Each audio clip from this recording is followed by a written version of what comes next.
Hello बच्चों, आइए इस प्रश्न को पढ़ते हैं। एक धातु का टुकड़ा तथा एक अधातु पत्थर का टुकड़ा एक ही ऊंचाई से पृथ्वी तल के समीप छोड़े गए हैं। कौन सा पृथ्वी पर पहले पहुंचेगा? आइए इस प्रश्न की मुख्य अवधारणा की चर्चा करें। मुख्य अवधारणा देखिए, जो हमारी पृथ्वी है उसके केंद्र में पिघला हुआ बहुत सारा पदार्थ है। उस पृथ्वी के केंद्र का जो तापमान है वो सूर्य के सतह के तापमान से भी ज़्यादा है। उस तापमान की वजह से पृथ्वी के अंदर ऐसी ऐसी अभिक्रियाएं चल रही हैं, जो आयन है वो कुछ इस तरीके से गति कर रहे हैं कि पृथ्वी जो है वो एक बहुत ही बड़ा चुंबक की तरह व्यवहार करता है। पृथ्वी के चारों तरफ, पृथ्वी के हर एक जगह पे चुंबकीय क्षेत्र मौजूद है। यहाँ पे आप देख सकते हैं कि मैंने पृथ्वी लिया है। पृथ्वी को एक चुंबकीय क्षेत्र की तरह दिखाया गया है यहाँ पे।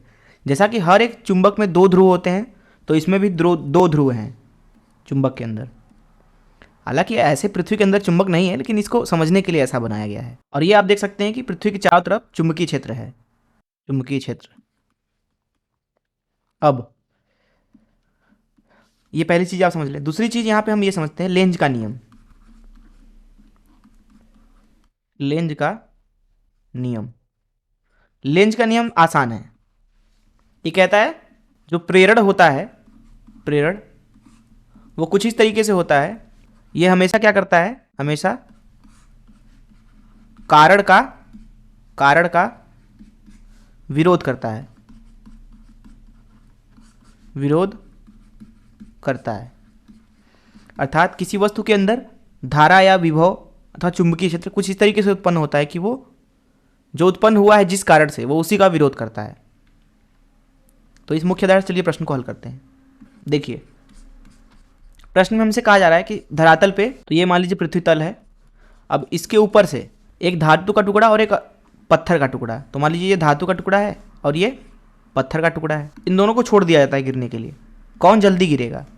देखिए, धातु के अंदर इलेक्ट्रॉन होते हैं बहुत सारे, और जब ये नीचे की तरफ गिरेगा तो एक तरह से आप देखें तो आवेशित कण जो है वो नीचे की तरफ जा रहा है, और ये इलेक्ट्रॉन जो है धातु के अंदर ये गति करने के लिए मुक्त होते हैं। अब जो ये पत्थर का टुकड़ा है उसमें इलेक्ट्रॉन तो है, लेकिन वो मुक्त नहीं है। तो यहाँ पे लिखेंगे मुक्त इलेक्ट्रॉन। वहीं यहाँ पे हम लिखेंगे कोई मुक्त इलेक्ट्रॉन नहीं। अब किसी भी चुंबकीय क्षेत्र के अंदर अगर इलेक्ट्रॉन गति करते हैं तो उनके ऊपर चुंबकीय क्षेत्र बल लगाने लगता है। अथवा आप इसको ऐसे भी समझ सकते हैं कि जो धातु का टुकड़ा है, क्योंकि वो गति कर रहा है पृथ्वी के ऊपर, पृथ्वी के सतह पर गिरने की कोशिश कर रहा है। अब हर एक जगह पे चुंबकीय क्षेत्र तो है ही पृथ्वी का, तो उसके अंदर धारा अथवा विभव प्रेरित हो जाती है, और इसका कारण है इस वस्तु का गिरना। तो यहाँ लिख देते हैं, कारण है यहाँ पे वस्तु